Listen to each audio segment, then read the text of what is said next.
Bro, I might say her outfit. What the fuck is going on with Alicia Fox, man? And a blonde wig and a fucking sailor uniform. I'm sick I of like this. that. I thought that was kind of dope. Shit, that was very out there. That's why I like It makes no wow.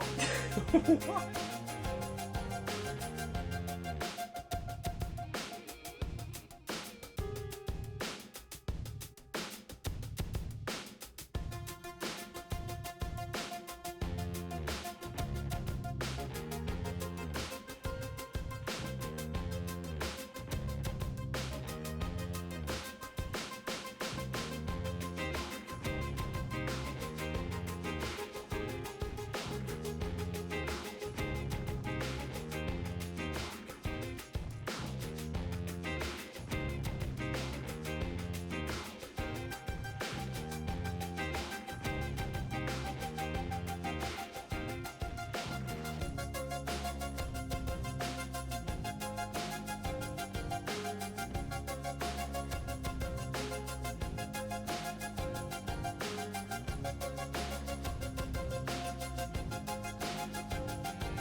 Welcome to another edition of RyanisWar. I am your host, Ryan Williams.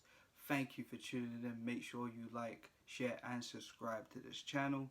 I am back again for the WWE Hell in a Cell review video brought to you by me. Yes. So anyways, let's get into this quickly. So, I was intrigued because all week, I haven't really been noticed, I'm going to be honest with you guys, that they've set up a new cage. It's all red and I thought, that's different. That's kind of cool because obviously they changed up the elimination chamber as well. I guess something like Hell in a Cell, they modified it. Of course, apparently I've been looking on Twitter, a couple fans couldn't really see that much because of the redness. It was kind of a bit of a problem. I don't know. Obviously, it was fine on TV, but you know how it is. But new cage, cool. But we'll see how long they'll keep that for. Anyways, let's get into it. So, as the pre-show started off with the tag team championships on SmackDown, it was the New Day versus Rusev Day. Pretty standard match. It went exactly how I thought. The New Day would win this. Of course, not really much standout moments. It was quite a fun match. I've got to say, it was more better than a regular SmackDown tag team match. Just above water, I can say. But it was pretty fun. I'll give it that. You could check that out if you like. Remember, it was on the pre-show. So I just want to get into the main show because there's a lot of things that need to be covered.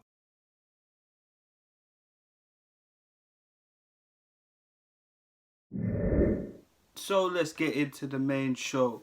It started off really hot and brutal with this match. It was Jeff Hardy versus Randy Orton in the Hell in a Cell match. To kick it off, I've got to say it was very interesting, but to say the least, WWE lately have been kind of starting their, like, you know, the most known stars, like, that have been in high profile matches in the pay-per-views, like, near to the start. Like, kind of noticed that, like, I don't know who booked this show, but match placing, we'll see when we go through the review. I'm sure you guys at home know about this already, of how to set the matches, but I digress. Let's get into it. Anyways, this match was crazy.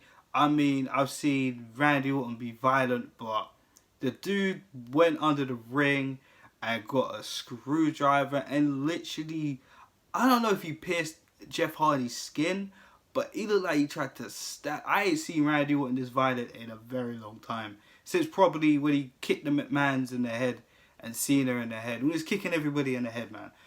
Like, shit, when the punt was new. Alright? Jeff Hardy, on the other hand, was doing some crazy shit too. I liked when Randy Orton tried to put the table in there and he did a baseball slide right into the gut of Randy Orton through the cage. I gotta say that was good. The chair shots, those two were literally giving it to each other, man. I mean, it was crazy. Oh god, like a couple times I thought the chair was gonna completely bend on Jeff Hardy. It was that bad. Randy Orton giving some savage beatings to Jeff Hardy. I'm not saying Jeff Hardy didn't hold his own. He lashed him up with the belt. Randy Orton bleeding on the back. See, the ref had to put the gloves on. Hate that shit. But it was what it was. I gotta say, it was a very crazy match. The finish, I gotta say, at first I thought, was it a botch? But I kind of liked the way it went, because if you know Jeff Hardy's character, you know he's all about creating moments. As he said in a promo up to a WrestleMania a number of years ago. I can't remember. I think it might have been when he was in the Money in the Bank. But anywho, let's get back to the present, sorry. Anywho, Jeff Hardy decided he set up a table. He had 2 ladders in the ring. He had a mini ladder. Well, not a mini ladder, but a medium-sized ladder. And he had a very large ladder. Now, he gave basically like a Stunner X Twist of Fate to Randy Orton. Placed him on the table. Jeff Hardy climbs on the little ladder to the top and catches the ceiling of the cell hanging. And it looked like, I was thinking, oh my gosh, don't. And something in my mind said to me, Randy's going to move. Randy's going to move. What happens? Jeff's left go. Boom, Randy moves. It's all done. And it looked very horrific for a sec. I was thinking, oh shit, this looks quite bad. And we know Jeff Hardy, he does all these crazy moves and crazy stunts to entertain us throughout the years. And I've got to say, I'm very appreciative of that. But man, that was crazy. At his age as well. Shit. EMTs were getting called down by the ref. Randy Orton was standing there not even sure what to do. The roof of the cell, the whole cell just started to come up, in fact. And Randy Orton, being the heel that he is, just goes and pins them. What a way to get heat. He just goes and pins Hardy. He didn't give a fuck. He thought, fuck this shit. As far as I'm concerned, hell in the Cell's no DQ. I can do what I want. So he just went down there and pinned Hardy. That was it. So, your winner was Randy Orton.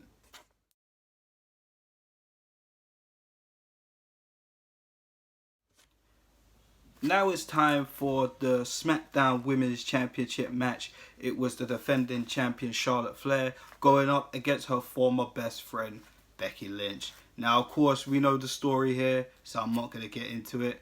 This match, I have to say, was better than Ronda and Alexa, but that match was also good. But listen, this match, I liked it a lot. In this match, like, it was a lot of technical work in the beginning. 50-50, who's getting who.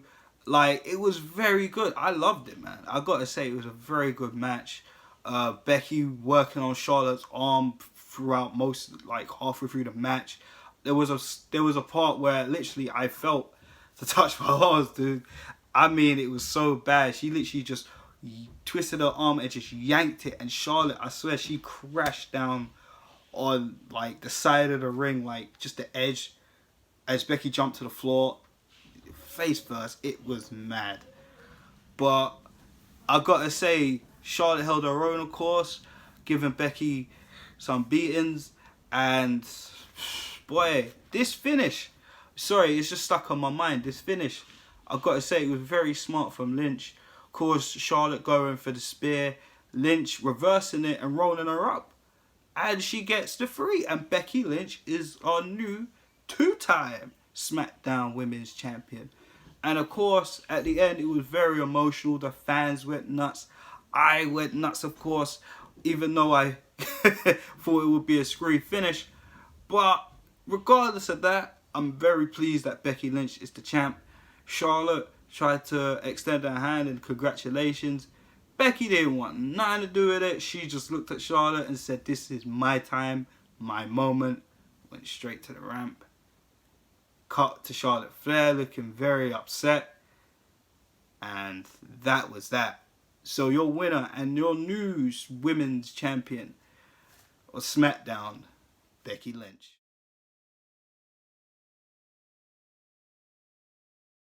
It is for the Raw Tag Team Championships, where we had the defending champions of Drew McIntyre and Dolph Ziggler against Ambrose and Rollins. And this match, I have to say, man, and this is what I mean when I said match ordering.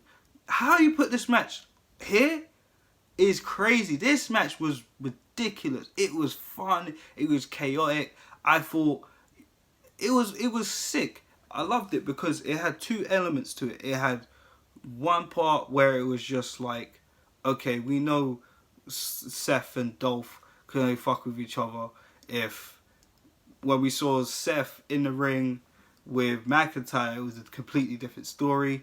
You bring in the lunatic Dean Ambrose. He ain't got no fringe. I'm not saying that crap. And it was sized up, and we just got pure madness. We saw one bit where we saw Seth Rollins literally tried to do flying crossbody out the ring, and they caught him, and then Ambrose jumped on top of him. We saw, it was so crazy. You have to watch this match. I'm sorry. My mind is just... Because the first half of this show was so excellent. When you got matches like Jeff Hardy and Randy Orton, which is just up here. This match is up here. Charlotte and Becky's just up here. I mean, this first half of Hell in a Cell was great. Oh, man. And we saw Seth Rollins give a frog splash to Drew McIntyre on his back, and McIntyre still kicked out. I mean, it was absolutely bonkers. Just trust me, watch this shit. Watch this match, man. I mean, I'm saying words I don't even say.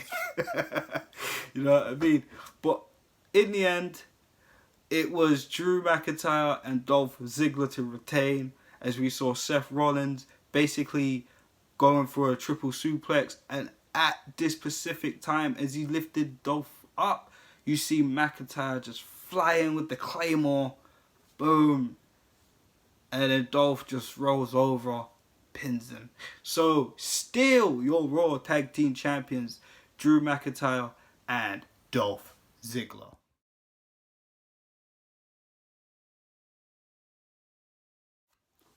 For our next match, it is for the WWE Championship, where we have the defending champion AJ Styles against the opponent Samoa Joe. This match was crazy. It was brutal.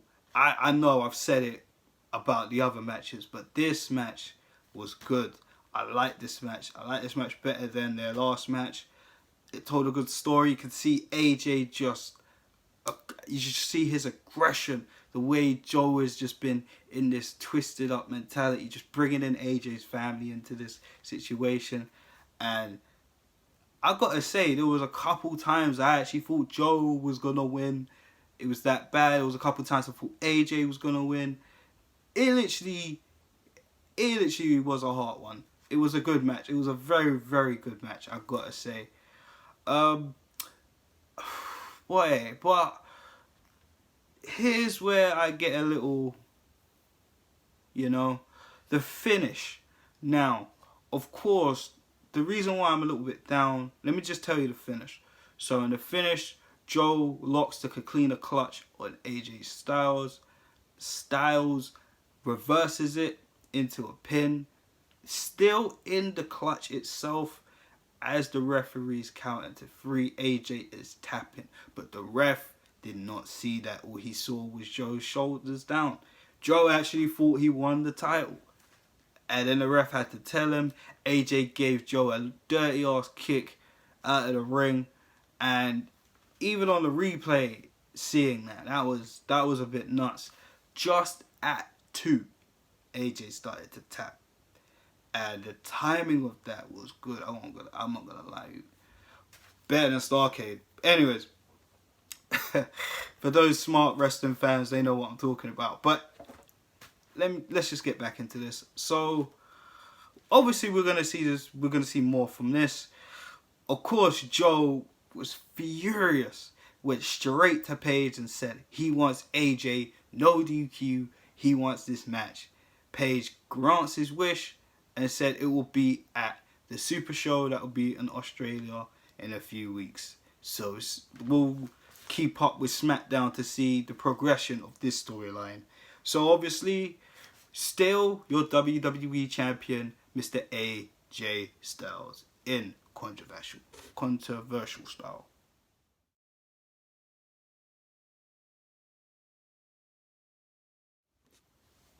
Time for our Raw Women's Championship match, whereas the defending champion Ronda Rousey against the former champion Alexa Bliss in her rematch.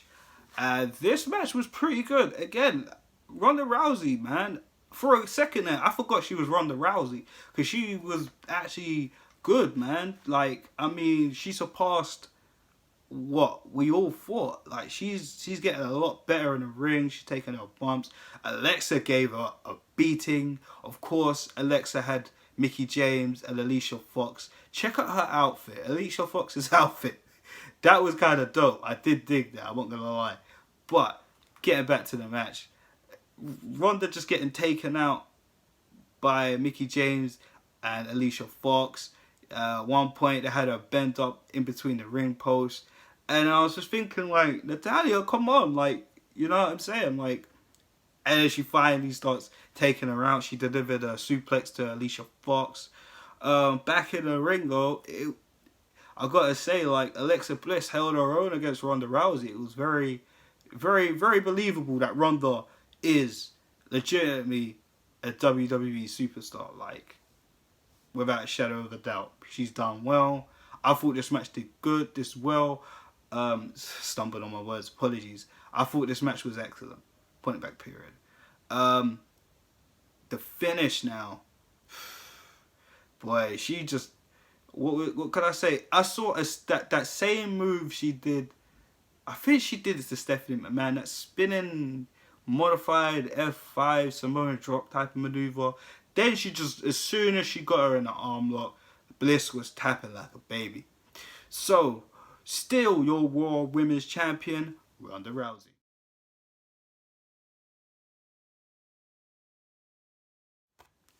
Now it's time for the main event for the Universal Championship. We have the defending champion, Roman Reigns, against Mr. Money in the Bank, Braun Strowman. And he did say he was cashing in his briefcase, so no one can't chat shit about this one.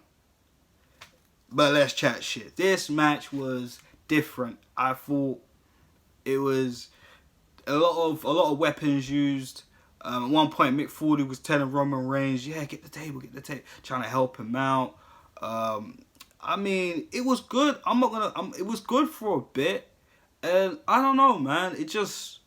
I don't know. I just didn't really feel it because, again, the energy that I got from Randy Orton and Jeff Hardy, man, the energy I got from that tag match earlier, which I'll get into in a sec. I mean, the first hour of the show, I told you, man, it was great until this. And it's like, I don't know, man, but some good parts though. We had this, well, let's get to this first. We had Roman Reigns basically, well, before we get to that, Braun Strowman was destroying Roman Reigns, tossing him around the ring, choke slamming him, beating him with the steel steps to his chest. I mean, fuck me, man. I wouldn't be in the ring with Braun Strowman for more than 5 minutes. Fuck that shit. I'm good. Long story short, let's get back to what I was going to say. There was a table set up outside the ring. No, in the ring, sorry. And Roman Reigns and Braun Strowman literally collided. I mean, Roman basically speared Strowman right into the table. And They were out for a while. And within that minute of a while they've been out there, we see McIntyre and Ziggler trying to make their way into the cage. And of course, the Shield, Seth Rollins and Dean Ambrose come and stop that shit. They were having their own carnage out the ring, fighting all around the cell. Then they all went up on top of the cell. Then it got to a point where Rollins on the top of the cell by himself, getting beaten and decimated by McIntyre and Ziggler. Ambrose picking up a kendo stick on his way. They're all four of them just battling out on top of the cell. And of course we gotta get a cell spot. So we relived Dean Ambrose versus Seth Rollins' Hell in a Cell match, where both men, Ziggler and Seth Rollins, fighting on the side of the cage. Both of them couldn't hold their weight, and they both fell crashing through the announce table. That had to happen. And then suddenly, Brock Lesnar returns, and I didn't hear nothing, no speculation or anything about this. He came through and he kicked ass, man. I mean, he literally kicked the fucking door through and literally went in there and started fucking up Strowman and Reigns. I mean, chair shots, F5s, you name it. The only problem was we had no decisive winner. And literally, after Lesnar just came in, fucked up everyone, and left, everybody was out. Important fact, I did forget to mention, Mick Foley got pepper sprayed by Paul Heyman. For me, I don't know why he did that, because it's no DQ, and it's fucked up because, of course, Brock Lesnar is pissed off because Angle stated that he ain't getting no title shot as he sees fit. Now we know Angle is on holiday. We have to see what's going on. I'm guessing it's going to be a triple threat match because by rights, Strowman didn't use his cash in well, or didn't. So guys, unanswered questions. What's next? What's happened to Jeff Hardy? What's going to happen next for him? Is he going to be okay? What's going to happen between Charlotte and Becky? Of course, Becky's the champ now. How's Charlotte feeling? What's going to happen there? Of course, the Universal Championship, obviously Reigns retained. No contest. Brock Lesnar come out, mash up the whole place. What do we do now? And funnily enough, I didn't get to bring this up. Obviously, for those of us watching on the network, it kind of cut pretty quick, just like SummerSlam. Now, I've been reading on Twitter, Instagram, doing my research, and the fans were booing. And of course, you know WWE, they don't want to leave their show hearing out boos and stuff like that. Can't be asked to sound it out, or just can't be asked to be real with it, you know what I mean? So obviously, there was a lot of boos in the arena. For those of you who were there watching this video, leave something in the comment section. I'd love to hear your stories, your thoughts. But guys, that will wrap it up. Stay tuned for more on this channel. I am back and I'm going to make more videos. Yes, I am. Make sure you check out the Wrestling Ruckus podcast on Apple or Spotify. However you get your podcast. I don't know. I think that's starting to be a phrase now. But Wrestling Ruckus, I'll leave a link under the bottom of the description. So please check that out. So guys, thanks for checking out this review. Some of these matches, man, you could literally feel the grudge. Like, they actually wrestled like they legit hated each other, and I love that. That spot, when Joe kicked AJ in his face, oh man. And the way he went down, fuck. Felt like he just stamped, it felt like he just ran and just put his foot.